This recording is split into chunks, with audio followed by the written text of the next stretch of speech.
and also introduce our expert Ms. Vishnu Priya from NEN. Vishnu's role as Senior Manager at NEN Consulting has been an exciting roller coaster ride with her handling different roles covering client acquisition, brand building, setting up and implementation of training programs including the Train the Trainer programs and steadily growing her markets. She handles the Chennai and Hyderabad markets and works on the innovation and incubation program overlooking South India.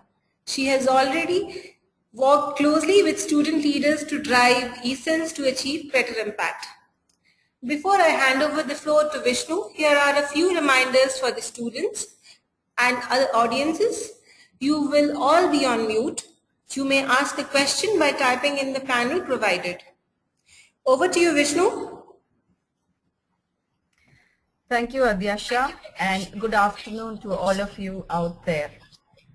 I don't know which markets have logged in, but wherever you are from any part of India, good afternoon and welcome to this session. As Adyasha introduced, my name is Vishnu Priya, and I take care of the consulting for Hyderabad and Chennai. Now, over the session, we will be discussing about how you kickstart your ESOL. Since most of you are new to the NEN membership, let me give you a brief background of what National Entrepreneurship is all about. It is a body that is pan-India, which promotes entrepreneurship and was started by one Dr. Ramesh Wadhwani, who I will be showing in the slides to follow. And NEN was started in the year 2003. 2003 upwards, we have been trying to promote entrepreneurship on campuses across India. It was not very easy in 2003 to promote entrepreneurship. All the management kept saying was, we have good placements, so why entrepreneurship? Why should our children, take the risky path? It took some years of, molding their minds, culturing them, and getting them into this particular thought process that there is no harm in trying different things. There is no harm in doing things out of the box. There is no harm in our children, not jumping into a steady job. From 22 to 25 would be a good time for them to experiment. But how safe is it for you to jump from 22 to 25 straight away into experimenting, straight away into the market? Could be risky. So that is when we thought about it, and we said the best way for them to experiment with entrepreneurship would be in colleges. And that is how this whole movement started, where students get around to playing with entrepreneurship, thinking out of the box, different aspects of entrepreneurship on their campus itself, so that when they fall, they are cushioned by the college, they are cushioned by the ecosystem, they are cushioned by the faculty, and then they go out of the college as seasoned people who know what it is to fall in a business. Let me take you to the first slide, and we are going to be discussing in this particular webinar. One is the NEN ecosystem. What do I mean by the ecosystem? When we say ecosystem, it is a whole small bodies coming together to create one whole movement. There are different stakeholders in an ecosystem, of which you, as part of your ESOL, plays a very critical role. Now, what is the role of an ESOL in the ecosystem is something that I will be taking you through when I am going through this session along with you. You could look at ESOL as an independent body. You could look at ESOL as something that is going to be working with the other stakeholders in good tandem and good networking, and to complement each other to take your ESOL and yourselves to the next level. Once you do that, and once you're very clear about what the role of the ESOL in your ecosystem is, we shall be looking at what you must do to construct this particular ESOL. At all times, you must remember that ESOL is a working body. You must always treat your ESOL as a startup company. You must always treat it as a company. What is the best practices that one must use in a company is something you must keep very clearly in your mind. Once you're clear about that, The components of an e-cell that is to be working and functional will automatically fall in place. And where you're struggling, we do have faculty, we do have NEN people who are there to help you and handhold you to take this forward. Once you know of all of this, you should be very clear on why this company called your e-cell is forming.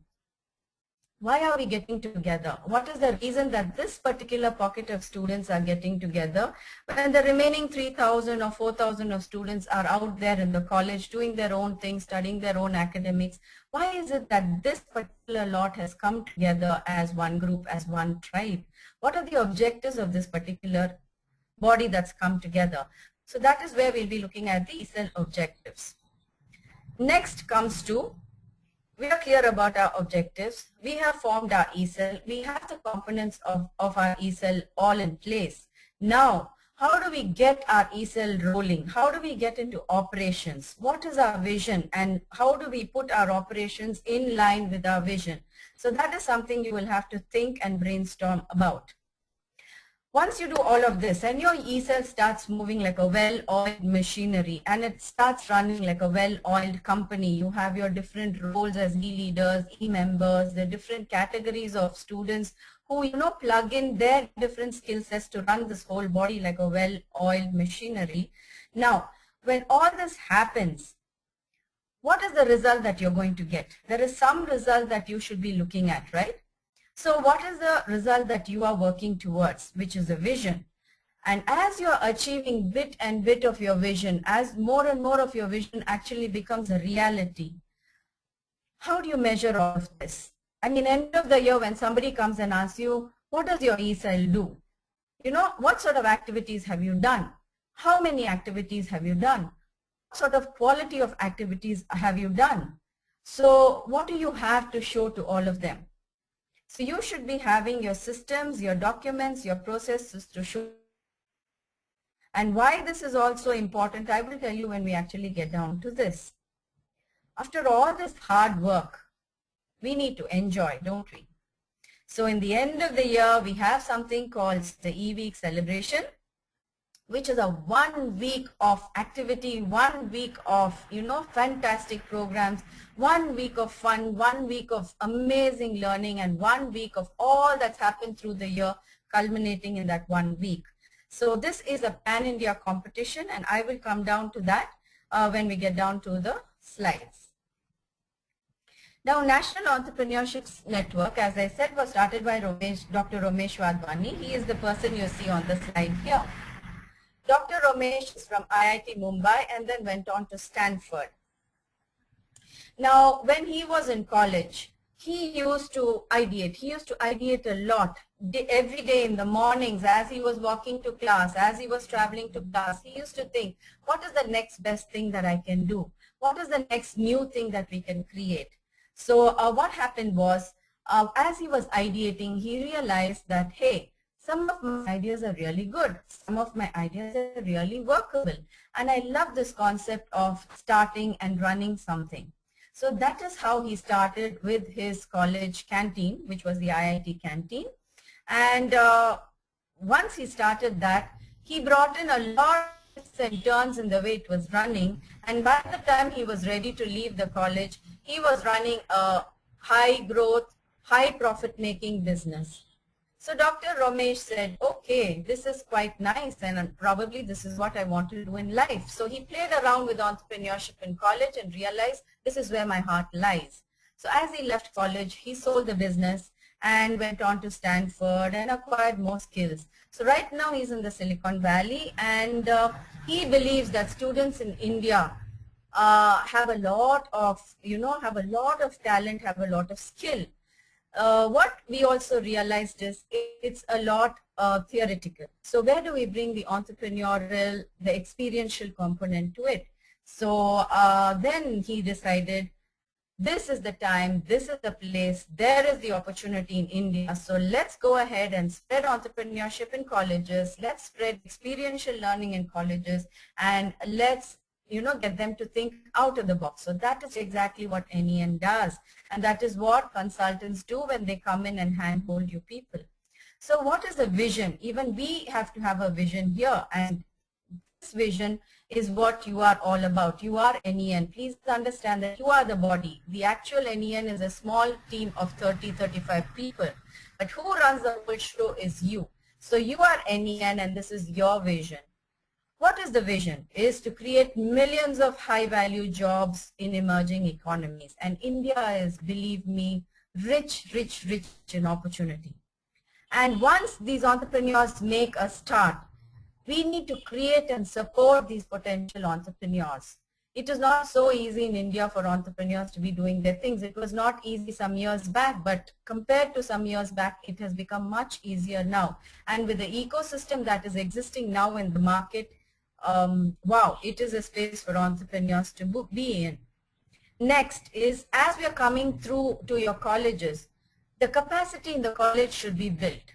The college must not always be expecting external consultants to come in to run the entrepreneurship events on their campus. They should not be expecting external people to come and take courses in the college. It should become institutionalized, just as you have your management classes, just as you have your commerce, just as you have your tax, just as you have your mechanical engineering, all of that. This should also be a part of the ecosystem of your college. So that is what we mean by institutionalizing this capacity and create this robust ecosystem. You know, when one walks into the college, you must feel that buzz of entrepreneurship. You must feel the students, you know, walking around with that look in their eyes saying, I'm going to be doing the next best thing.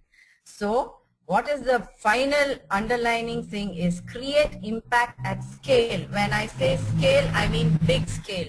You are not small time, you know, people. You are people who are educated. You are there in the system. You are engineers. You are management students. You are arts and science graduates. So you have no business to be in the lower levels. So you will have to think of the scale and do it in a sustainable manner. So what has all this got to do, and what is the role of the e-cell in your ecosystem? How do you plug your e-cell rather than being isolated into the ecosystem? Let's take a look at this. I'll give you a minute to just go through this, assimilate that in your mind, and think for yourself, what are all these bodies, what are they doing, how are they linked? Just do it for yourself. This is a self-analysis.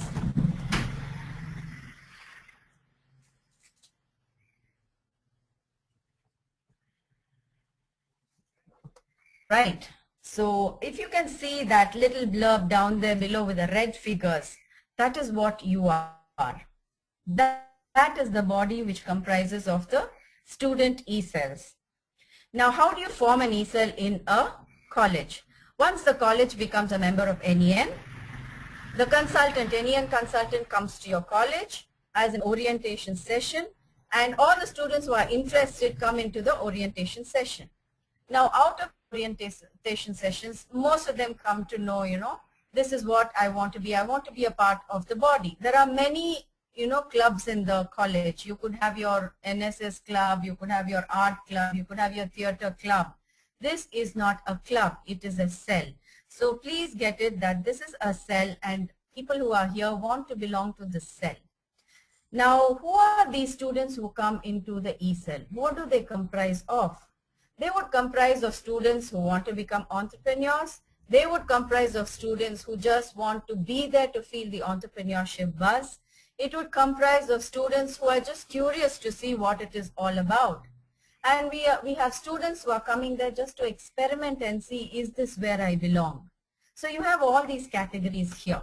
So this is what the e-cell comprises of.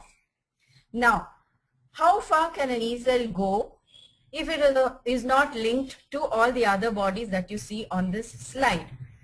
So if you see a direct contact, you can see the direct contact with the institutes and you can see a direct contact with the faculty.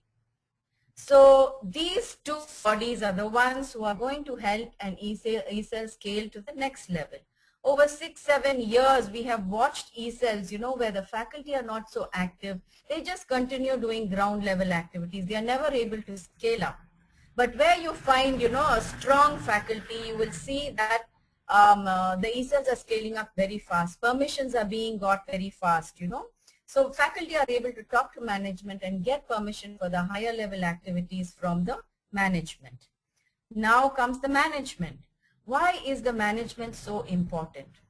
Let's say you're doing should I say, a big event where it is at a national level. You're doing a conference, you're doing an entrepreneurship conference. You need permissions, you need funding, you need people who are coming from across the world for the conference. You have fellow students coming for the conference.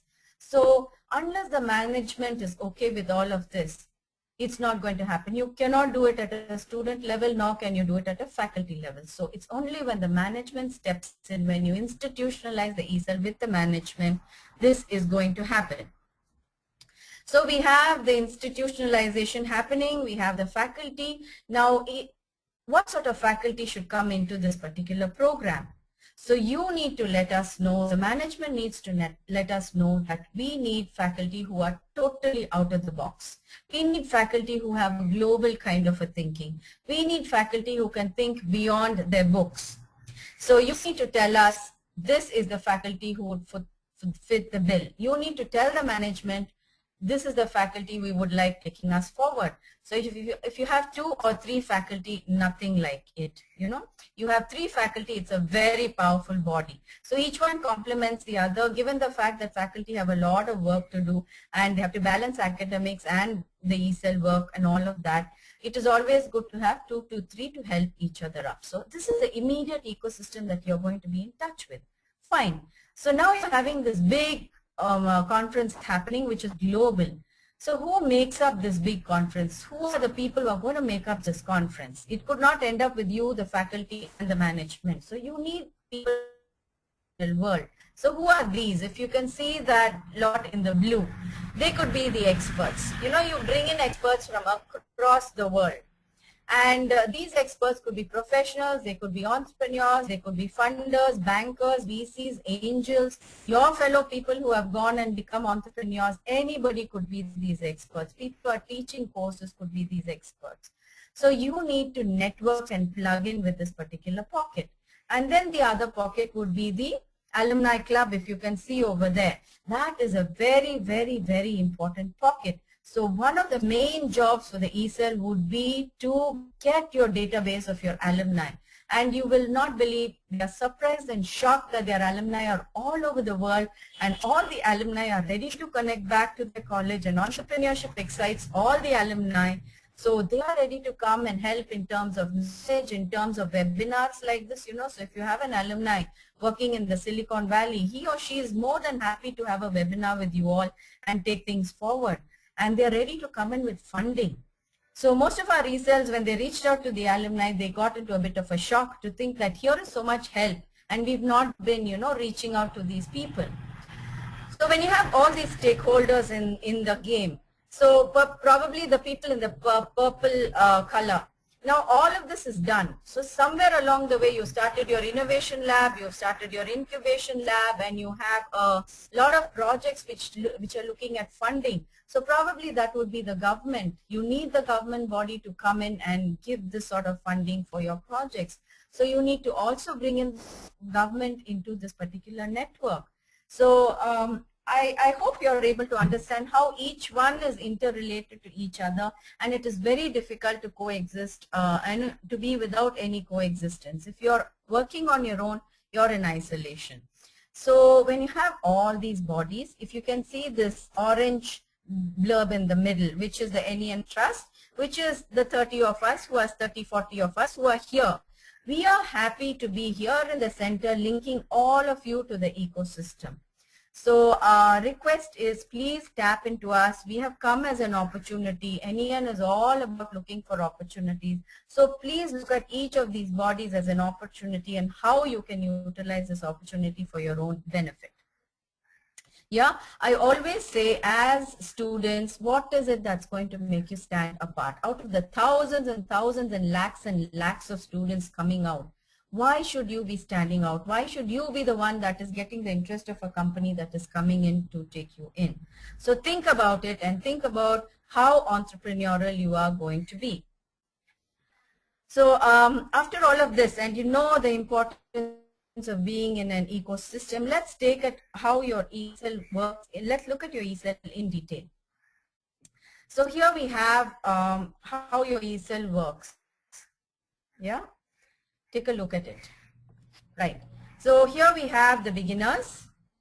First level, that is where you're coming in as a new ESL. You are the beginners. So you have a basic idea. Who are the students who come into this body? You are the beginners who have some sort of a basic idea on entrepreneurship. You want to explore entrepreneurship. You want to see the ecosystem. You're in wonderment of what all Tatas and Birlas have done. How did they get there? What can I do? It looks like an impossible dream. So these are the beginners who come in. They are kind of blank, but they know there is something there which is triggering an interest. And this lot of beginners would be also comprising of aspiring entrepreneurs. There are those who are coming into the ESL with a very clear indication that I have an idea and I want to take it out into the market. So what do I do for that? I would like to participate in a B-plan competition, or I want more knowledge about just ideation. I have an idea, I don't know whether it is an opportunity.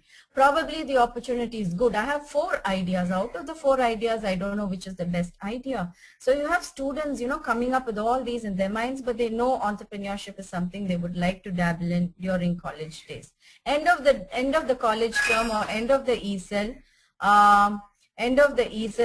they may discover that entrepreneurship is not for them also, but this is the place to experiment. So this is the place where you should equip yourself with opportunity evaluation tools. You must not go to a second person and say, please tell me if my idea A is good or my idea B is good. You must equip yourself with the opportunity evaluation framework where you can sit for yourself and find out how to do it. So who teaches you all of this? Ideation, opportunity evaluation, feasibility study, pricing your product, getting to market, how do I write a business model, how do I write a business plan, who takes you through all of this? This would be your faculty who will come into the NEN training. That is why we say nominate very good faculty. So once they come into the NEN training, we will train them in all of this. So they have to come back and teach you all of these tools.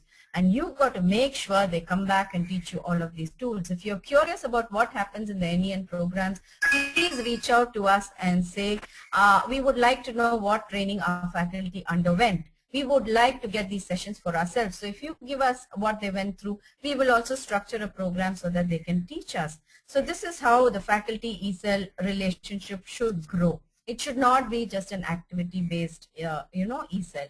It should be with knowledge. Activity-based, anybody can start a business. Even a small tea shop person is an entrepreneur. He's also started a business. But what is it that is making you different from the tea stall owners? What you should be looking at. So for that is the knowledge. A knowledge about doing the business model, a knowledge about, estimating where you're going to be in 5 years. Simple example, if you take Sarat Babu started his shop about selling dosas. And he said the difference between me and he's from IIM Ahmedabad. He's from BITS Pilani and he's from IIM Ahmedabad. So he said the difference between them and me is I know how to do my numbers. I know the theory of probability inside out. So I can, do my theory and make sure that not a single thing goes waste. I can strategize, I can build. So that is the difference that you must be looking at when compared to the common man. Next would be student entrepreneurs. You never know in your group that there are some students who are already running businesses. This was a bit of a shake-up for all of us. I will take you through that in the end of the session, where I can take you through what it is we have for the student entrepreneurs who are already running businesses. And finally, once we mature to this level, we come to a stage where, we'll have to bring in community entrepreneurs to our college, entrepreneurs from outside the campus who can come to our college and reach out for help because the capacity is built in the college. So some entrepreneur from outside is going to say, hey, there is this faculty in this college who is very good at teaching, cash flow management. So I would like to go for a session to this college for cash flow management. So how do you bring all these entrepreneurs from the community into the college? The day those people come into your college, you will get complementary skills. You will be exposed to them. You will learn from them. You will understand from them and you will get to talk to them. And maybe they will even absorb your product into their company. You never know. So opportunities are never ending in something like this. So this is how your ESL should work. It is a beginner stage, which is interested and engaged. Then comes the create stage, where you create little entrepreneurs or campus companies, and then comes the final stage where you support. You support yourself and you support the entrepreneurs from the community. Okay, so I would like to take you to the next slide. And just, I think it has been hanging. So.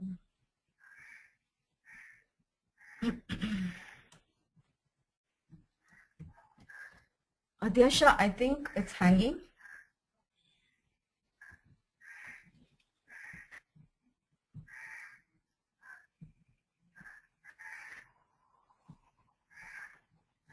Yeah. So students who've been in the e-cell, I mean, we have had various examples of students who've been in the e-cell, experimented in this particular way, and once they have come, I never thought that these students are going to really make it the way they have made it right now. Here are some examples that I can tell you from UMM Studios. We have Santosh Palavesh, who in the second year was playing around with entrepreneurship. He liked, taking photos, playing with graphics and all of that. So Santosh took half of his house on rent. His mother said, there's no way I'm going to give it to you free. You have to pay rent to me. So from second year, he paid the rent and he grew his business and he grew his team. And by the final year, they had a great team ready, and he sat for placement. He had to sit for placement, got placed very well, but then he didn't take the placement. And today he's running a multi-lakh company. I think he's actually touching 2.5 crores this year. I met him last week in one of the talks. He comes to the colleges to talk to them because he's an alumnus of a college, and many of them invite him to talk. This year he told me the target is 2.5. He's become a multi-crore product, and he passed out of college 3 years back.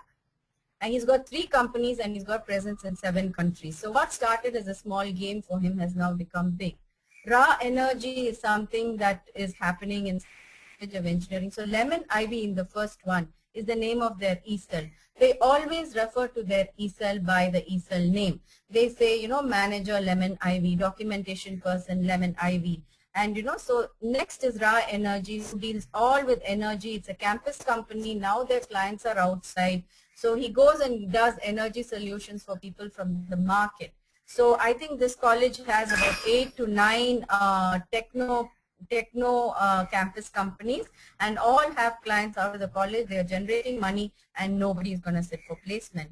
Cobster.com was another boy who just started ideating and then decided that he's going to start an e-commerce website for office equipment. Yesterday I hear that he has got incubation with PayPal. PayPal actually saw his presentation, liked it, and said, hey, come and get incubated in our company and we will give you all the support that you want. So, I mean, sky is the limit for all of this. So why are all these people, what are your objectives once you come into your e-cell? One is to educate all the students on your campus and introduce them to entrepreneurship and entrepreneurial thinking. They all need not become entrepreneurs. If they start thinking entrepreneurially, that is more than enough for the ecosystem. So that is your job as an e-cell. That is your job to make sure that every student starts thinking different. Every student has a kind of experience that will take them out into the world and get them to conquer the world. Every student in the e-cell should be a confident individual. Every student in the world must be looking for the next best opportunity. So that is one of the main objectives of your e-cell. How do you do this? This you should be doing by running good comprehensive entrepreneurship programs on campus. You should not be doing only base level activities. Start thinking big, start scaling big, and start doing events and activities with more, lots of content in it, and that is where you will see results. So plug in content. Don't make it only an activity based e-cell. Make it a course plus workshop plus activity based e-cell. So this is something that you will have to concentrate on. Sit with your consultant when they come into your college, work with them, come up with a nice calendar of events, and that is where you have.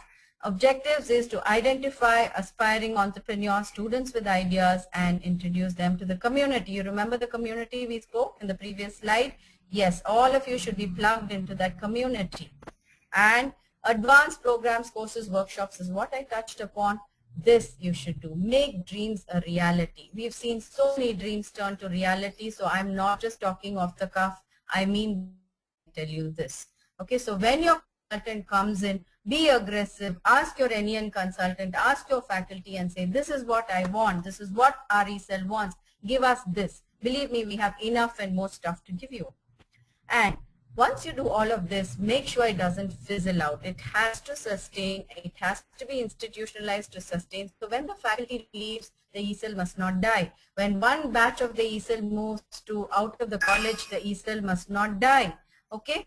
So we must make sure that all this thing exists and it is ready to go on year after year after year. So succession plan is very important. So ESL start training their juniors right from year one. They get very basic activities to do. Year 2 a little more comprehensive. Year 2 heavy duty activities, and year 4 almost they become mentors to the year 3, 2 and 1.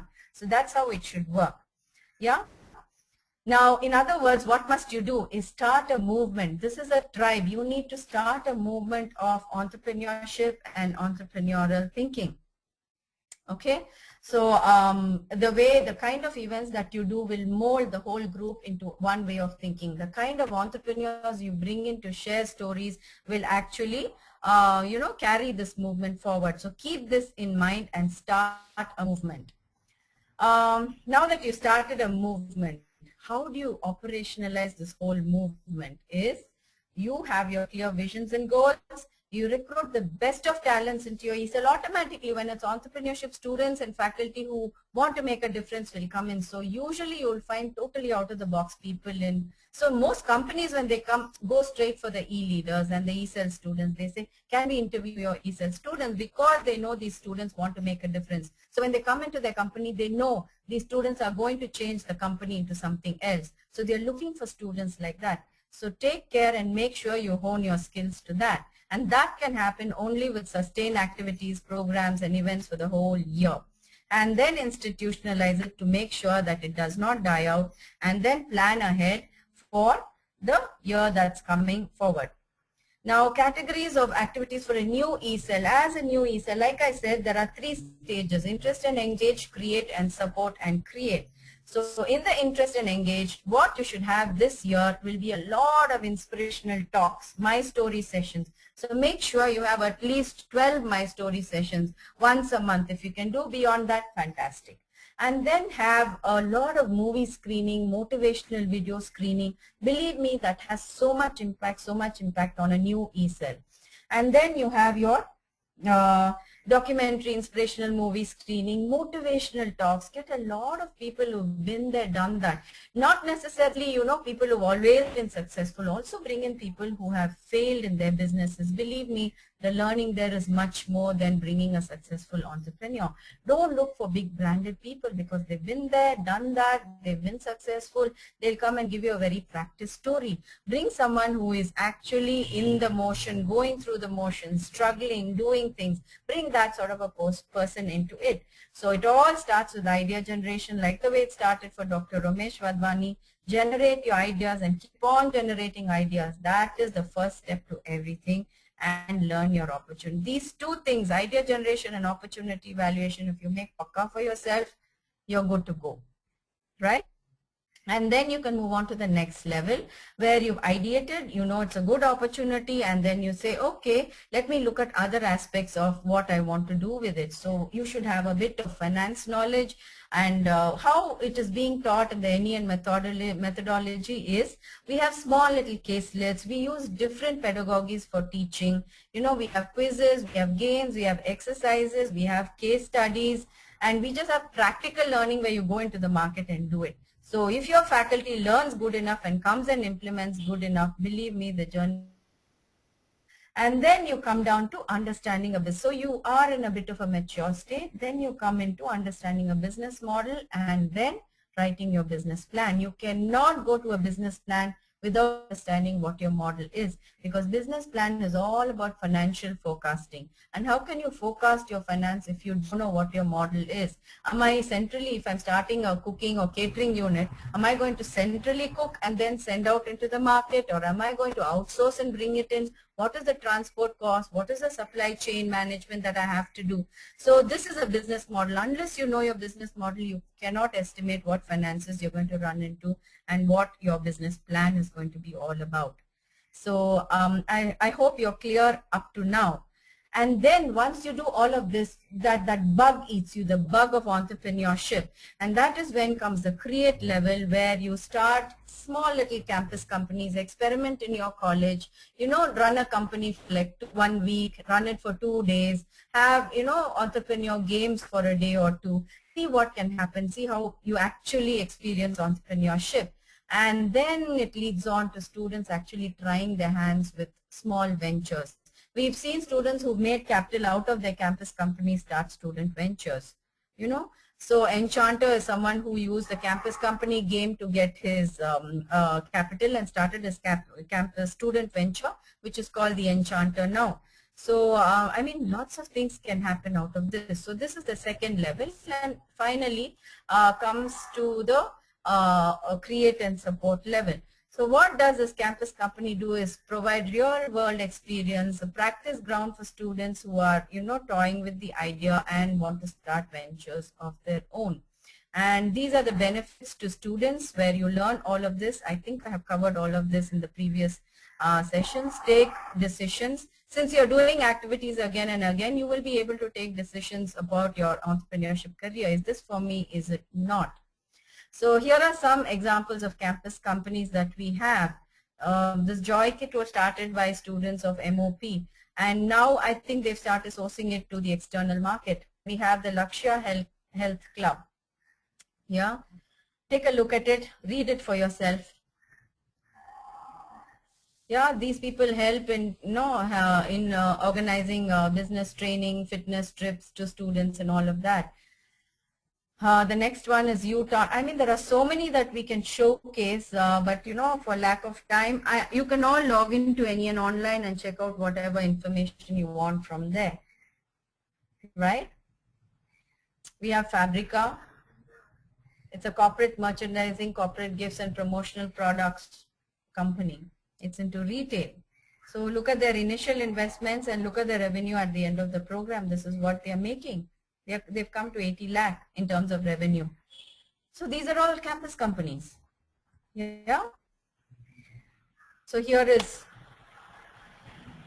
the next company, appliance manufacturing. This is their market is beyond the campus. It's not within the campus. This is their revenue at the end of the program. After all their break even and everything, this is the profits that they make. These are the two students who took part in a fantastic ESL event called 32-Hour Startup. They were very quiet students and nothing out of the ordinary, never would talk much. But when they took part in this 32-hour startup, the experts who were there saw them, and by the end of the final year, she got an offer for 8 lakh and he got an offer for about 8.5 lakh something. And before she could take up the first offer, she got a second offer for 12 lakh. So that is where she is now. And the students who were along with them but didn't take part in that particular competition are now in 3 lakh jobs, 3.2 lakh, same skill sets and everything. But since they did not showcase themselves, they are there and these kids are here. So both of them got selected in the Google Summer of Code program. So they went to Amsterdam, both of them, and coded over there for Google. And they are living a fairy tale life. So eCell is the platform for you to go to all these places. Then we have Ramachandran PSG Institute of Technology. You can go through all of this. It's available on the NEN website. Bhaskar Jain from BIMTech, he started something on Mediclaim. And these boys started Hungry Hogs on, thing. Divya Swarnarajal, another one who challenged anything and everything that was available in front of her. She ran this Lemon Ivy, very dynamic e-leader. And she was also part of the Sherry Blair Foundation. And she got into TEDx. This girl just reached out and said, I want to dabble with entrepreneurship. That's all she said. And today, if you can just take a look, she's an engineer and she's built a sewage cleaning utility bot in her undergrad project, and joined TCS, and then she didn't find the job interesting, so she wrote to Mr. Tata and said, look, this is not suitable to my e-leader profile. This is all that I've done in my e-leader, all these things I've done, and I want something that challenges me. So he took her to the innovations lab in Mumbai, and then now she went for a scholarship, fully awarded scholarship to Singularity. She's networked. Network is the key for Divya. She networked in the Silicon Valley and came back, retired, resigned from TCS, and she started her own company. I believe it's High Growth. So, I mean, just take a look at all of that. So last but not the least is, how do we measure all of that you are doing? So for that, we have something called the Institute Capacity Measurement Tool, which is an online capacity measurement tool. And your faculty have the key to this particular tool, where we measure your e-cell, the strength of the e-cell, the number of events that you've done in an e-cell, whether it's a basic e-cell, a mature e-cell, all that gets tracked in the InCapMe tool. So this is a very effective tool that we use. And my suggestion is, talk to your faculty and take a look at this tool, and you'll understand how much in detail we measure capacity. And this tool also we will use during the e-week. We will see how much of work your e-cell has done, and from this the results will be, we'll arrive at the results after taking a look at the InCapMe as well as what you do for the end of the year.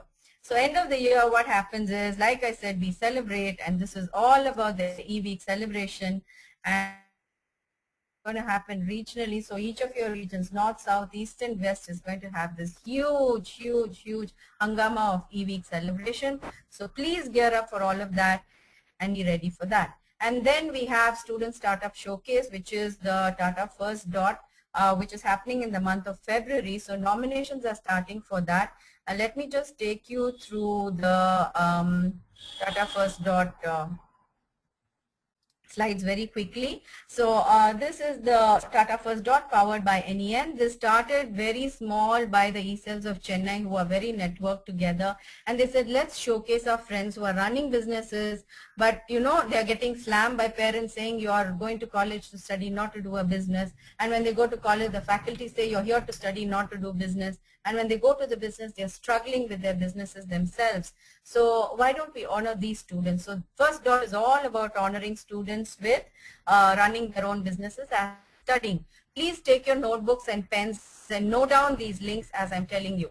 So the regional workshops happen. There is a competition. So when you nominate, if you have a venture or your friends have an venture, please get them to nominate themselves. We have a people's choice. So once they get nominated on December 1st, you will see all your startups showcased on this First Dot website. Anybody across the world can vote for your startup. So if you have a company, make sure it is on that website. And from December 1st, the whole world will see that you're running a company. You can call up people in Africa, Antarctica, Southeast Asia, wherever you want, and ask them to look at your company over there. So that is Tata First Dot for you. We have People's Choice competition, where there's an online voting. So you can be logged on to Tata First Dot, see which companies are coming in votes. It's a lovely competition. And then we have Judges' Choice awards that are being given. And there is mentoring for the finalists of Tata First Dot. And here is the jury's choice and people's choice. Please take down this website, www.tatafirstdot.com. This is where all your friends' ventures, your ventures will be profiled, and we'll profile it so aesthetically, your venture. You will wonder, my God, is this me? And students who've been profiled in this have increased their businesses after this. They've started getting global clients after this. So take a look at it and, be keyed into this.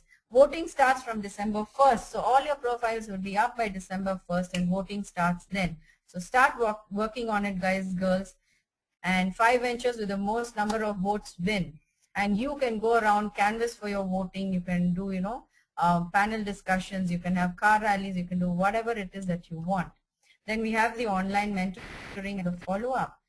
Regional workshops have already happened. We've kind of gone through 20 cities we ran it in, and that is over. But all those friends who have not even attended the workshop, please ask them to nominate. It's not a must that you have to attend the workshop. So this is open to all student entrepreneurs. They should be running their ventures, they should have customers, and they should be generating income. Yeah. And if you want to nominate yourself or your friend's company, please take this down, tatafirstdot.com. tatafirst.com, and it's an online thing, so very rarely do we take offline matter. And the benefits are this: publicity, solid media coverage for the startups, and huge client difference comes after that. Networking happens and a lot of resources come in to the startup.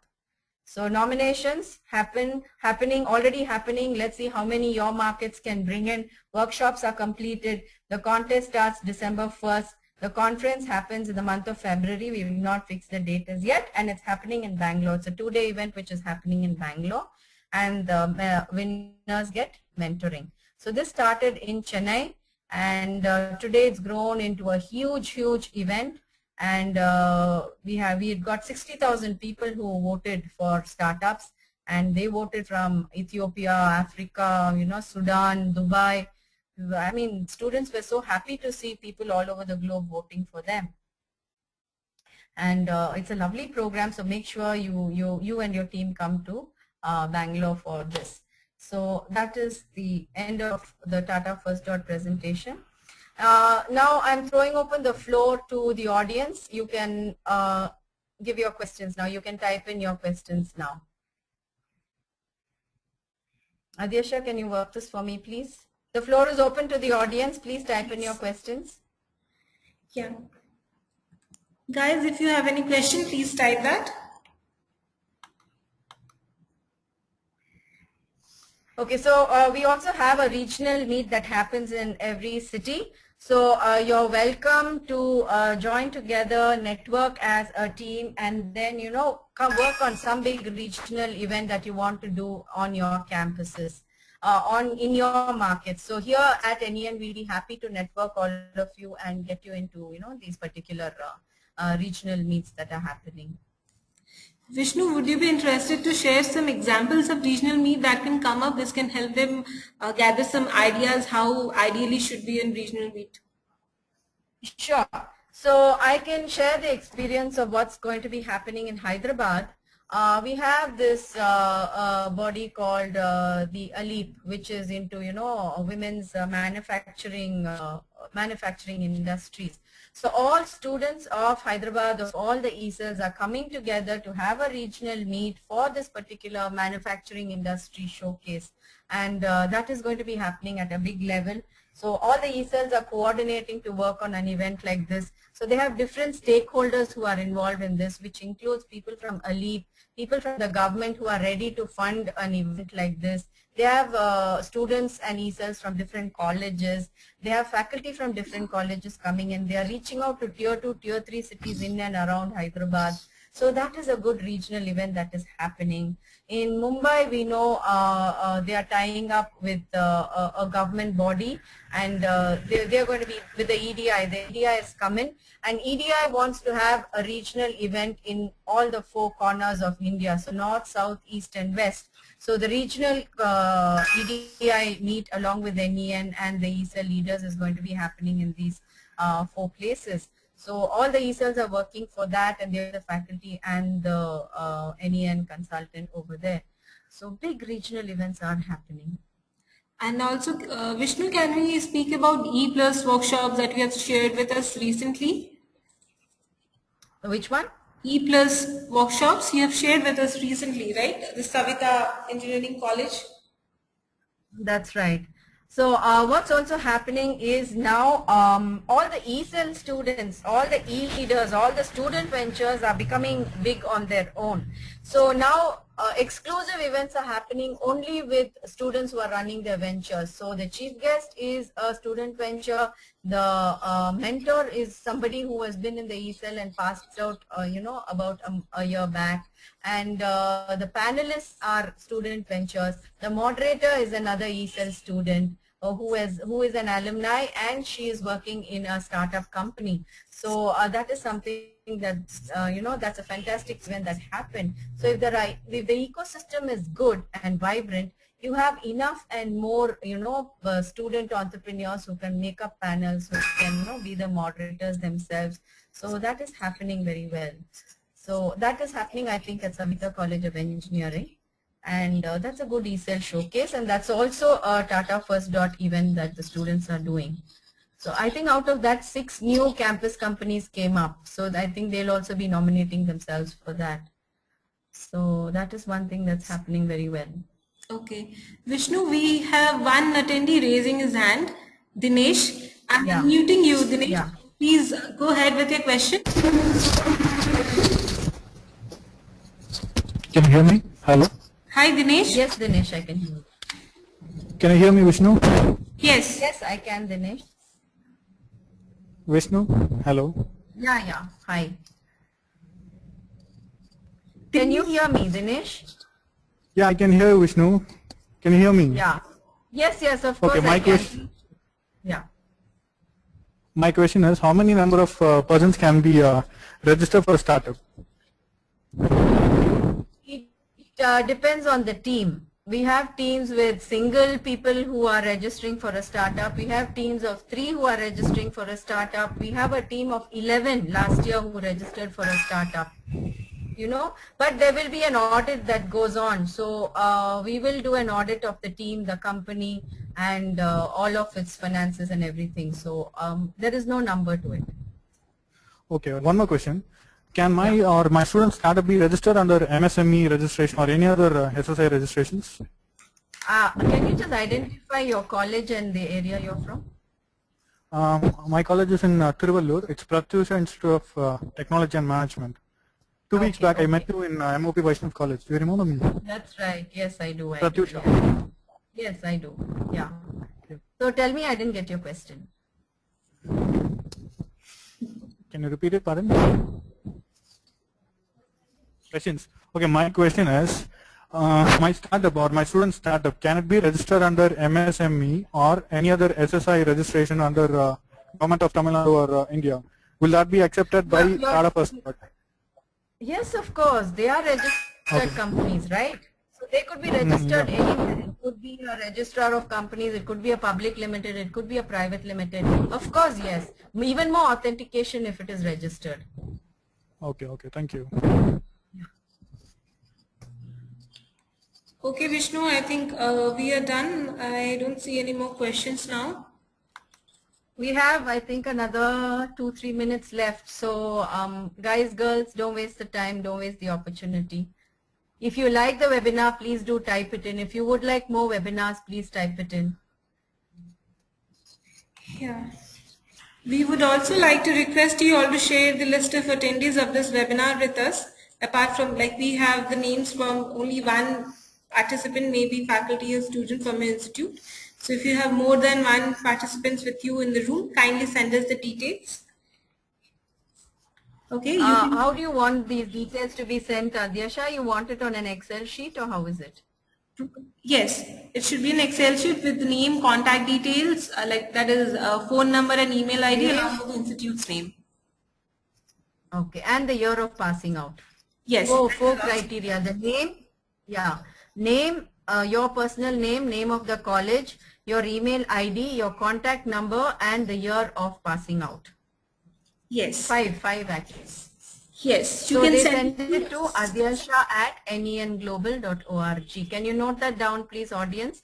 Adyasha, ADYASHA @nenglobal.org.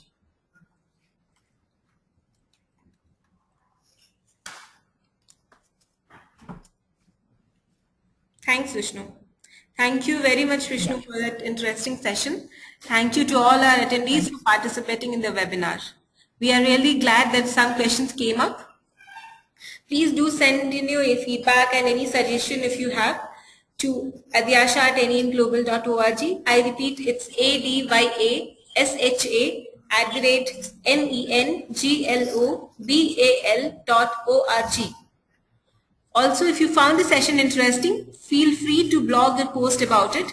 The recorded version of the webinar will be available on at www.youtube.com/user/eclub-NEN online by tomorrow. I repeat, it's www.youtube.com. Can you go slow? I will type it on that 1 minute. www.youtube.com. .com. Yeah. /user /user /eclub NEN online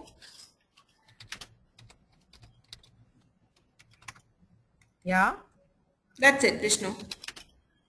Okay. So there it is for all of them to see. I'm posting it there.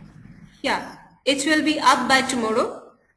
It will take around 24 hours time to be uploaded. Okay. Also, please join us for our next webinar on should I start my venture now or do I take up a job after graduation? This webinar is by Mr. Raj Shankar, who is the principal consultant of Ichiban Consulting. This webinar is scheduled on 21st November at 2 p.m. So if anybody Can who you all is note that down, please? 21st November 2 p.m. at 2 p.m. Okay.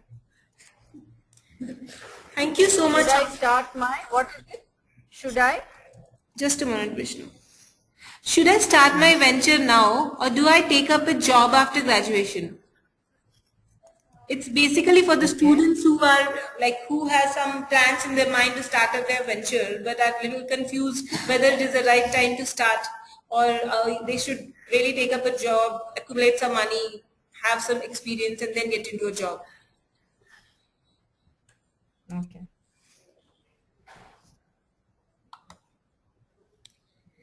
Thank you so much, Vishnu. Thank you all participants. We are signing off. Thanks a lot. Thank you very much.